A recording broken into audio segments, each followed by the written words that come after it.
Hello everyone, Josh first back again, bringing guys some more 7 Deadly Sins Grand Cross, and today we're going to be going over some leaks here. Now, there was a lot of speculation that we're going to be getting a blue Merlin. Could either have came as a banner, a coin shop unit, or even potentially just given to us for free, because what's really interesting is on the actual Grand Cross Facebook page, they are asking for all of you to go out there and actually like their Facebook page to try and get 400,000 likes. And at 400,000 likes, they were offering us some kind of special reward. We don't know what that special reward is. Could it have been Blue Merlin? Who knows? But since that time that information came out on their actual net marble page, not the actual Grand Cross pages, some things have developed since then. We now are leaning towards green Merlin over the blue Merlin because we've got this. New heroes added, bottomless desire, pick up, draw, new hero rate up. And then, of course, another image of it here, as you can see. And this is, of course, the green Merlin. Now, what's interesting about this picture is this picture was just kind of out of place to begin with. They threw it on the net marble page and not the actual Grand Cross pages, which is already a little bit, okay, that's weird. And then they didn't lead it up with anything like, hey, this unit's coming soon. Can you guess who it is? Like they did with the Bond and the Red Merlin. They just simply asked the question, do you know who this is? So it might have just been a trivia question. I don't know. But its placement in time is very interesting, especially considering that now it's being very heavily speculated with these leaked images and the fact that, you know, Green Merlin was one of those leaked banners on day one in the game's files. So there's a lot of things going on, a lot of parts moving around. But I will note that it does appear, from what we can gather so far, that it's going to be either Green Merlin or Blue Merlin that is going to come very, very soon. And there's a big difference between these two Merlins, and we're going to talk about it because there could be big, potentially even bigger things at play here. For these units coming soon, and I'm going to be talking all about that. But yeah, so that's the images there, the guess who from the Facebook page, and then of course these two banner images, banner artwork if you will, for the Merlins. Now, what is the differences between the blue and green Merlin? We're going to get into that in a moment. And I also want to talk a moment about the fact that if you played through chapter 6, you're going to notice there's some characters that are going to be introduced at the end of that chapter into the next chapter, which would be our boy Galen. Now, Galen is going to potentially be a banner that's coming soon as well. There were leaks that we've talked about on the channel where you had Red, Demon, Mellie, Otis, and Galen in one banner, but they could split them up in their own banners. And having Galen drop before Gother is also very interesting, and we're going to be talking about all those moving parts in a moment. But let's save the better Merlin second. Let's go ahead and do the blue one first. So the blue Merlin inflicts damage equal to 300% of attack on one enemy and disables everything but attack skills for 2 turns. Now, that would seem very interesting. The problem is she does not pick up that disable until her rank 2 cards. And you guys know how I feel about rank 2. Not getting any kind of additional buff or bonus or debuff until a rank 2 card. You're not going to be able to utilize that efficiently enough in PvP consistently. So you got efficiency as a problem and consistency as a problem, and that's unfortunate. If she could pick up disables everything but attack skills on her bronze, she would have been much better in my opinion, because it's only a single target.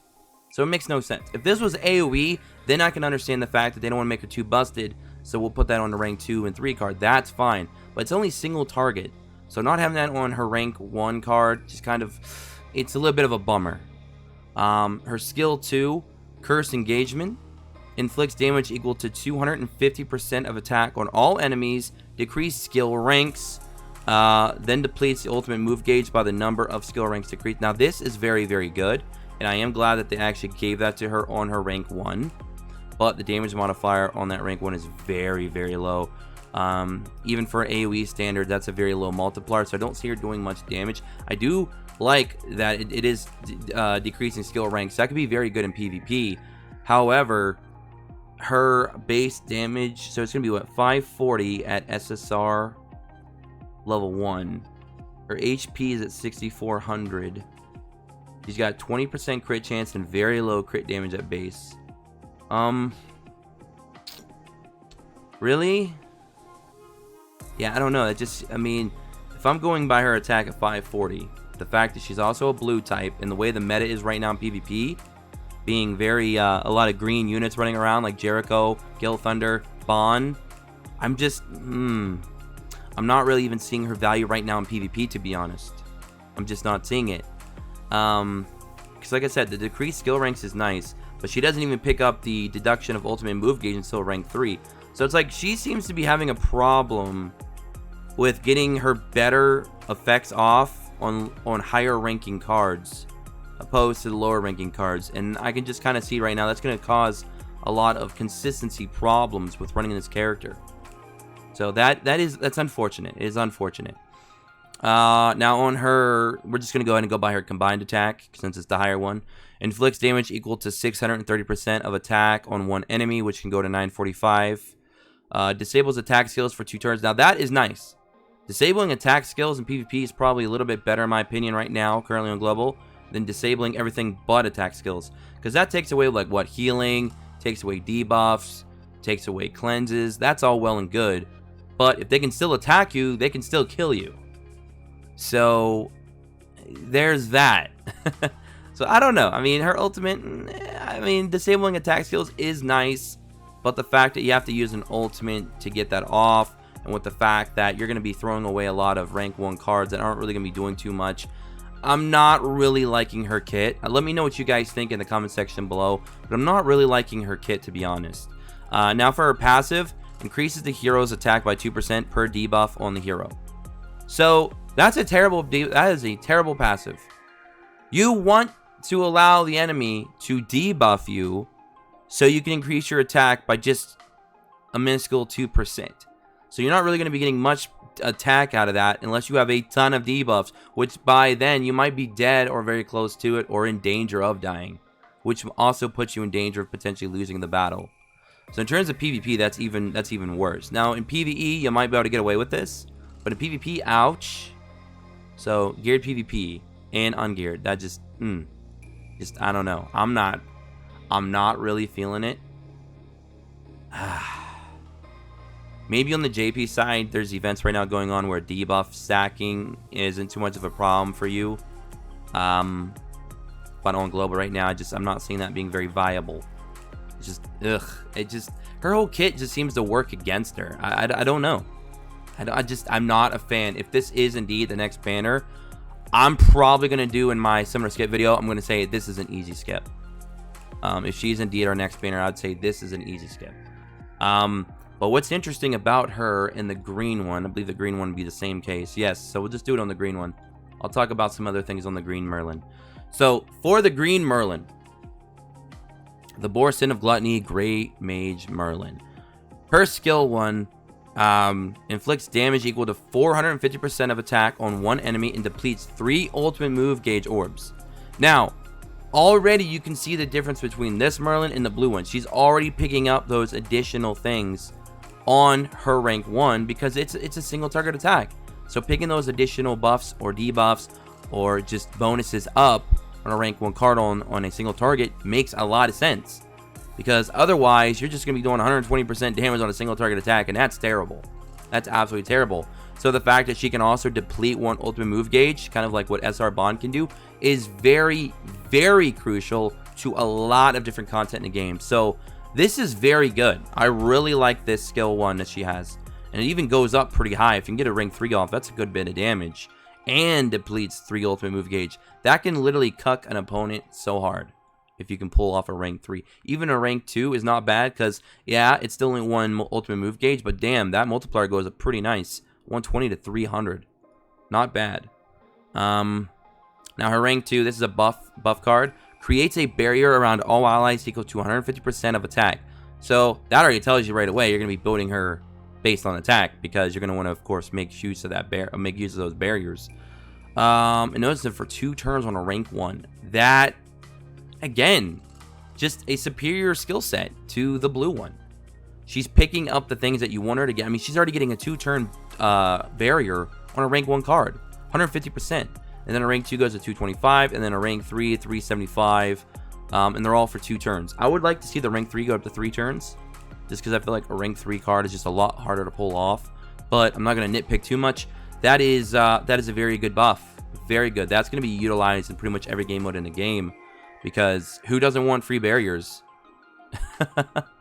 And then for her ultimate, her combined ultimate, which goes up to also 945, kind of like the blue Merlyn. Inflicts damage equal to 630% of attack on one enemy, disables attack skills for 2 turns. So it's literally the same skill as the blue Merlyn. So they both share the same ultimate, but she has a better skill 1 and skill 2. And when you get to her passive, it's not even close. Her passive fills all allies' ultimate move gauge by 1 orb at the start of the battle. If you run that with orb food, that is 2 orbs at the start of battle right there for everyone. You pop one skill, you pop a rank 2 and a rank 1, they're ready to use their ult on turn 2. Literally that fast. If you somehow get godly luck, and you can make a rank 3 on turn 1, which that's not very likely, or yeah, that's just very unlikely for the most part. I mean, because most times you start with the same amount of cards usually in the starting hand, depending on how you line up your characters, you know, from left, middle, and to right. It's usually always around the same sum of cards that you're going to get at the start. Sometimes you'll get lucky and you'll pull into like a rank 2 on turn 1, but getting a rank 3 turn 1 would be a little bit unlikely right now until, of course, we get Gother. But nonetheless, getting a rank 2 turn 1 and then a rank 1, boom. You're already sitting pretty with an ultimate on your second turn. So your opponent is already, their back's against the wall, because they're like, oh shit, I've had 1 turn to do something, and now they're already ready to bust an ult out. And doing that on a unit like Bond, for example, he's going to do that big snatch. If you do that on a unit like freaking King, who's going to AoE nuke, or Deanne right now is going to AoE nuke, or a unit like Gother, whenever he comes out, being able to just completely deplete everything you build up. And then you also have like Jericho getting her ult off. That's pretty much always an instant kill right off the bat. That's already your opponent down 1 character by turn 2. That passive is disgusting.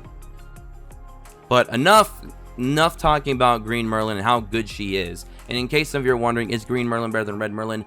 I would say yes overall, but they do kind of have their different places for different types of stages, if that makes sense. But I do feel overall Green Merlyn is probably got the better kit. Passive, ultimate skills, all included. Red Merlyn, I do love that she can basically remove attack skills on her ult, just like the other 2 Merlyns can, which is nice, because on Red Demon, that basically works like a free freeze or a free petrify or a free stun for the Red Demon, so that's really nice. And she also, of course, has the freeze, which could be good if you're trying to build like a CC team with like Gustav or Red Helbram, if we get him anytime soon, and of course Blue King. But overall, pound for pound, skill for skill, I definitely do feel that this Green Merlyn is superior to the red one. That's my opinion. You guys might think differently, but that's not to say the Red Merlyn is still really good. Now the Blue Merlyn, I'm not feeling that at all. I'm not liking that skill set at all. The passive, the skill sets in general, how it works against you, how you got to up like all of her cards to higher ranks to do anything with her. Like, that character just seems very reliant on basically you must have a Gother with her or she's just useless. So I'm just not really feeling the Blue Merlyn at all. If you guys are Blue Merlyn fans, I do apologize. It's just I'm not seeing it.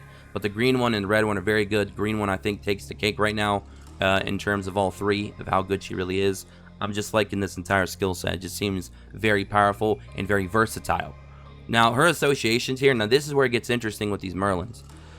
With all these Merlyns just popping around on global, it makes me think, with the fact that Chapter 7 might be coming in close, and with it bringing perhaps Crimson Demon, who better to bring in with Crimson Demon than Red Meliodas?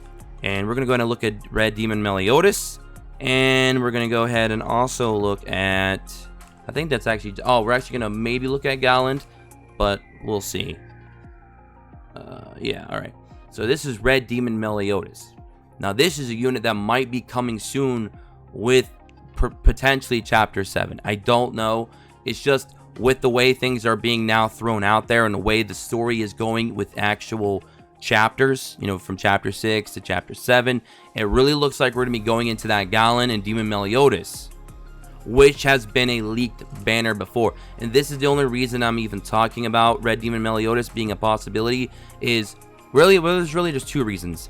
One, with the whole Merlin coming out and the fact that Galen is kind of being introduced here into the global side of things, especially with the fact that we just had a fight with Gother at the end of 6.5.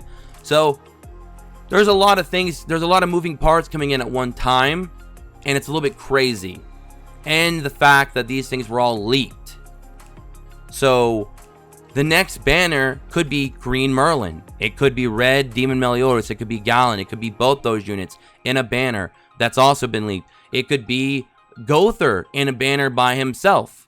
They're all kind of intertwining around at the same time, so it's a little bit chaotic right now. But if we are getting Crimson Demons soon, then they're definitely going to be releasing Demon Mellie Otis alongside that, and possibly even Galen before they release Gother, and maybe a quick attempt to try and counterbalance the game a bit, you know, balance it out, because when Gother drops, Gother is going to change the entire outlook of the game. I don't, of course, always agree with the JP side of things, as you guys know, but I've looked at Red Gother's skill set, and you can just look at his skill set and you're going to know right off the bat, this dude is going to be a game changer. And I mean game changer. That character is broken. And when he comes to global, he's going to be a force to be reckoned with. In ungeared, in geared, in PvE content in general. What his skill set can do is amazing. And we're going to dedicate a whole video talking about Gother by himself. But yeah, so there's a lot of moving parts going on right now, guys. So, but it definitely appears that we might be getting a green Merlin, potentially the blue Merlin. Hopefully not the blue one. The blue one, I feel like they should just give that one away for free. Like, I'm not feeling it. Give it to me for free, and I'll just stick it on the bench and not even use it. But hey, collection. But anyways, back to Demon Mellie Otis. So if we do get him soon as well, this is what this boy can do. Increases crit chance by 50% for each dead ally. Very interesting passive. So if you do lose an enemy, if you do lose an ally, his crit rate could go sky high, which I guess could be good if you have some kind of crit damage built onto him.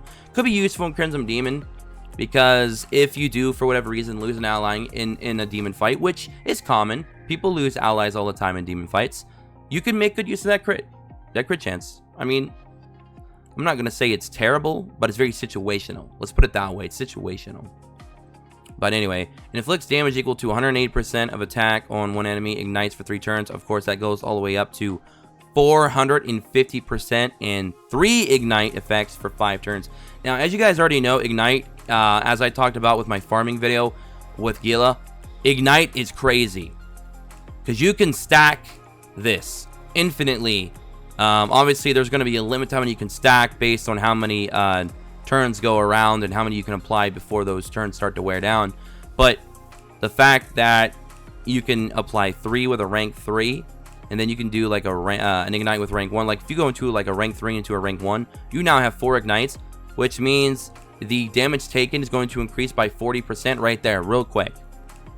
Or if you just use the rank 3, that's 30% more damage right there, real quick. And that's not just for Mellie Otis. That's for everyone else who is attacking the demon as well, or attacking whatever your enemy got ignites on as well. Your whole team gets to benefit from those ignites. So that's very powerful for, I would say, for the Crimson Demon. And that's why he's probably going to be a big recommendation for the Crimson Demon going forward, because of that, and the fact that, of course, he's red.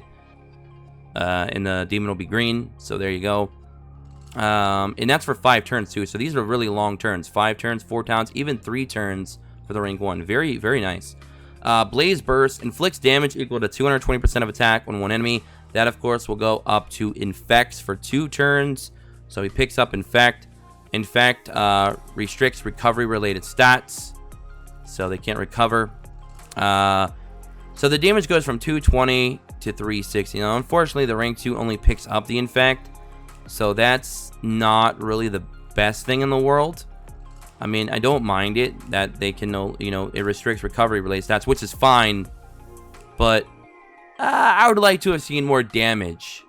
I feel like this guy's built more for damage, and I would like to see more damage come out of his skill set. But I do like his skill 1, very nice. But skill 2, I'm not really feeling it as much. The multipliers don't really increase from rank 1 to 2, from 1 to 3 either, which is unfortunate. So it's like you're going into a rank 2 just for the infect. That's it. We'll have to see. We'll have to see.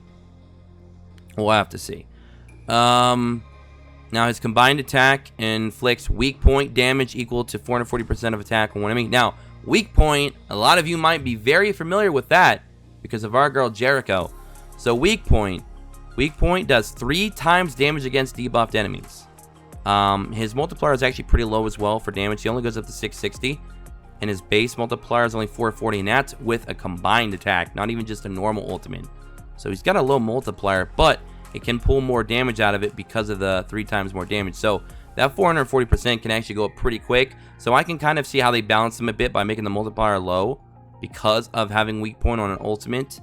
So I don't mind that. I feel like the ultimate is very nice. That's going to be a very hard hitting attack. So that's fine. It's just, I'm not really a fan of his Blaze Burst.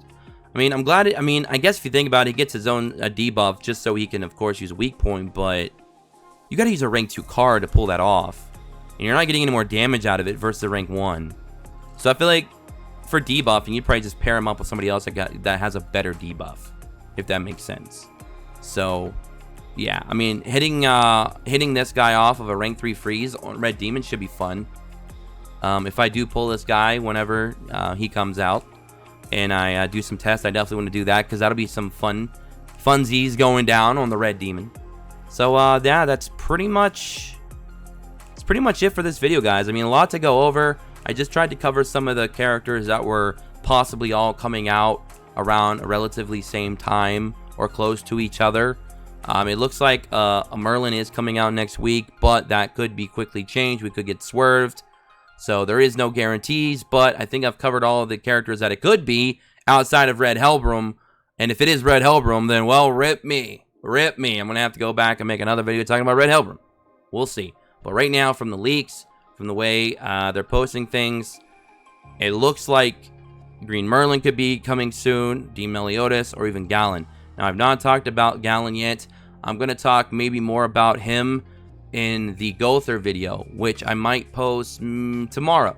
I'll try to post that tomorrow.